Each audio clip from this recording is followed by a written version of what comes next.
সত্যি খুব अरे कहना क्या चाहते हो? সত্যি খুবই সুন্দর।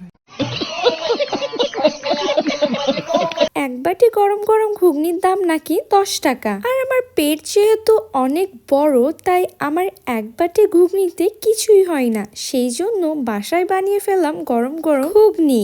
বানানোর ইচ্ছাটা কিন্তু 2 দিন আগে থেকেই জেগেছে, কিন্তু ভাইয়া বাড়িতে না থাকায় ঘুগনি কিন্তু বানাইনি। আসলে ভাইয়া বাড়িতে না থাকলে বাড়ির অর্ধেক খাবার কিন্তু নষ্ট হয়ে যায়। তো চলো এখন ভাইয়ার কাছ থেকে জেনে নেওয়া যাক ঘুগনি কেমন হয়েছে।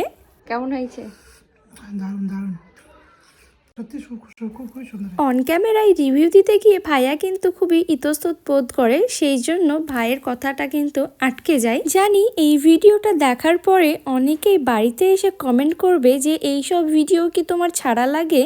তো আসলে ব্যাপারটা হয়েছে কিছুটা কন্টেন্ট আর কিছুটা ফানের জন্য ভিডিও আপলোড দেওয়া হয়। যাই হোক, চলো এখন ভিডিওর মধ্যে যাওয়া যাক। তো তোমরা এখন দেখতেই পাচ্ছ আব্বুর জন্য আমরা এতক্ষণ ওয়েট করছিলাম। আব্বু গেছিল মাগরিবে নামাজ পড়তে, আর এই যে এখন ঘরের মধ্যে চলে আসছে, সেই জন্য আমি আর ভাইয়া বসে পড়লাম খেতে। মানে আমরা 3 জনে একসঙ্গে বসে খাওয়া দাওয়া করবো আর কি। সন্ধ্যাবেলায় নাস্তাতে ছিল ঘুগনি মুড়ি, যেটা আবার অনেকেই পছন্দ করে না, কিন্তু সত্যি কথা বলতে আমরা কিন্তু সবাই এগুলো খেতে পছন্দ করি। শুধুই যে পছন্দ করি এমনটা না, আমরা কিন্তু এইটাকে পেট পুরে খাই। আর এই যে আমি শুধু ঘুগনি মুড়ি খেতে দিইনি, তার সঙ্গে দিয়েছি স্যালাড, আর স্যালাডের মধ্যে ছিল গাজর, আর ছিল শসা, ধনিয়া পাতা কুচি, আর ছিল পেঁয়াজ কুচি।